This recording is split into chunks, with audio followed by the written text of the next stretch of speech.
In the glowing courts of ancient diplomacy, where royal meals were laced with poison and handshakes were deadlier than swords, queens were often the last line of defense. But sometimes, they weren't defenders, they were the price.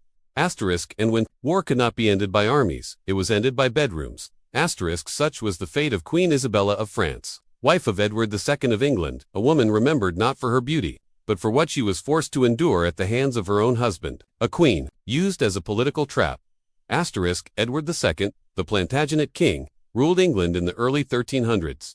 A man of contradictions, noble lineage, poor leadership, and a deeply scandalous personal life. From the moment he married Isabella, things were uneasy. She was only 12 when she was sent from the French court to marry Edward, a political arrangement between England and France. She arrived with lavish gifts, jewels, and expectations. But what she found was a king already in love. Not with her, but with another man. His name was Père Gaveston, a low-born noble, elevated by Edward to the highest ranks. Gaveston slept in royal chambers, wore the king's colors, and openly mocked the queen. At banquets, he called her the French sow. But Isabella did not fight back. Not yet. She played her part, attended court, smiled in public, and bore Edward for children. But in the shadows, she watched. And what she saw was worse than infidelity. It was humiliation. Edward used Isabella as a symbol to calm the barons who hated Gaveston, to seal treaties with France, and to represent a traditional monarchy he had long abandoned. But his secret weapon wasn't war. It was her body. As tensions with France escalated over land, Edward found himself needing peace, but refused to bow diplomatically. So he made a darker move.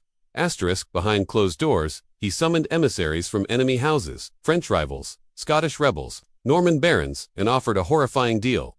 Spend a night with the queen, and walk away with my blessing. Of course, he didn't phrase it that directly. He arranged banquets, private chambers, quiet corridors. But servants noticed. After these men left, Isabella would return pale, silent, her gown wrinkled, her eyes hollow. Historians are divided. Some say these were rumors spread by enemies. Others believe the truth lies between whispers and records. That Edward allowed powerful nobles to court, touch, and even bed his wife, all in the name of stability. What is certain? Isabella's personal guards were replaced by men loyal to Edward. Her ladies-in-waiting were dismissed. She was isolated and exposed. One anonymous French chronicler wrote, the queen was given as one might give a stallion to a foreign prince, that he may ride with pride. The cruelty wasn't just physical, it was psychological warfare. Edward's enemies were invited not just to enjoy the queen, but to witness his control over her. She wasn't a person, she was a symbol of subjugation. But Isabella wasn't broken, not yet. Instead of protesting, she began learning, observing her husband's alliances, memorizing names, faces, and secrets. With each man forced into her chamber, she mentally recorded who bowed, who lingered, who lied, and when the time was right, she struck. Isabella waited until Edward had made the gravest mistake of all, promoting a new favorite, Hugh Despenser, who was even more vicious and arrogant than Gaveston. The barons rebelled. Civil unrest exploded. But it wasn't a warrior who turned the tide. It was the queen herself. She left for France under the pretext of diplomacy, but once abroad, she openly turned against her husband. She raised an army. She seduced and allied with Roger Mortimer, one of Edward's fiercest enemies. Together, they returned to England not as lovers, but as executioners. Edward was captured, deposed, and imprisoned. Rumors say he was later murdered by a poker, a cruel joke referencing his rumored sexual obsessions. Despenser was hanged, disemboweled, and beheaded. And Isabella. She became the she-wolf of France, no longer a pawn, but the most feared woman in England. But what most history books gloss over is how she got there. Before the rebellion, before the bloodshed, there was shame. A queen used as a sexual offering, traded like silverware, shown off like a royal wine goblet. She didn't just fight a war. She survived a system that weaponized her own body, and in doing so, she rewrote her fate. In Chapter 2, we'll explore other queens and concubines across empires who faced the same fate, and how they turned political rape into strategic revenge. Every humiliation plants a seed, and in royal history, that seed often grew into revenge. In the world of kings and concubines, where women were offered like trophies to enemies, some queens learned to flip the game, not with swords, but with seduction, silence, and secrets. Let's begin with the story of Roxolana, the legendary queen of the Ottoman Sultan, Suleiman the Magnificent. Born in Ukraine as Anastasia, she was kidnapped by Crimean raiders and sold into the Sultan's harem. Just another enslaved girl. The system was designed to break her, but she would become the most powerful woman in Ottoman history. Asterisk Suleiman already had a favorite concubine. The court assumed Roxolana would be used and discarded, but what they didn't expect was her mind. Asterisk She didn't resist her position, she mastered it. Asterisk Historians believe Roxolana slept with men of influence inside the palace. Not out of desire, but to gain their loyalty.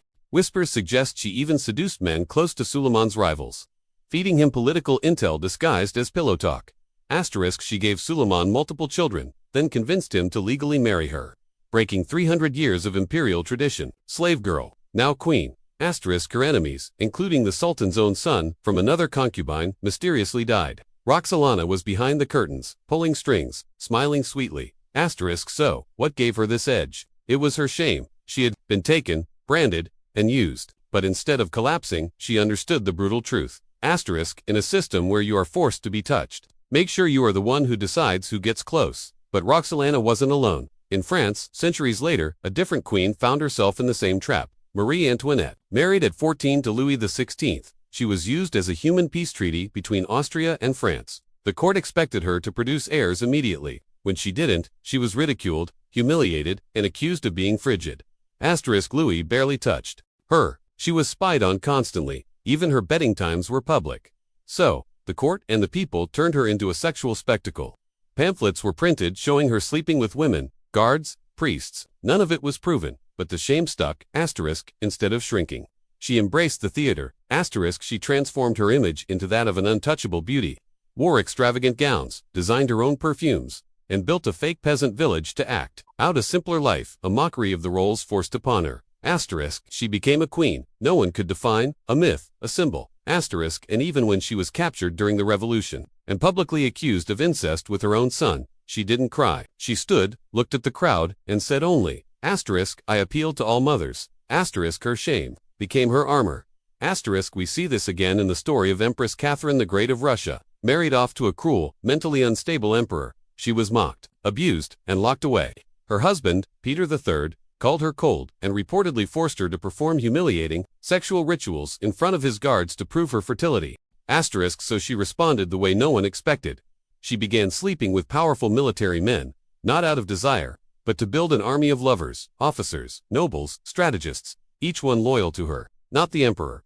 Asterisk By the time she launched a coup, her husband had no defenders. Asterisk Catherine took the throne, declared herself empress, and ruled for over 30 years, turning Russia into a European superpower. Her body had been humiliated, but she had weaponized it into a political empire.